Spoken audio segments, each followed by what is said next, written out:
In this video, I'll show you how to delete apps on iPhone when it only says remove from home screen. From your iPhone's home screen, locate and tap the Settings app. Scroll down, then find Screen Time. Tap on it to access the Screen Time settings. If you haven't set up Screen Time before, you might need to turn it on first.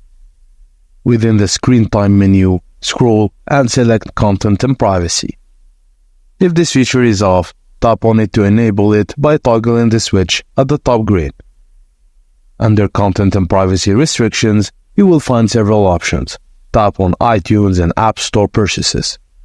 Inside the iTunes app there, say or click on Deleting Apps. Tap on it and you will see two choices, Don't Allow and Allow. Select Allow to enable app deletion.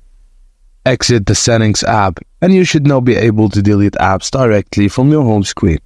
And that's it, guys. Thank you for watching, and please don't forget to like and subscribe for more.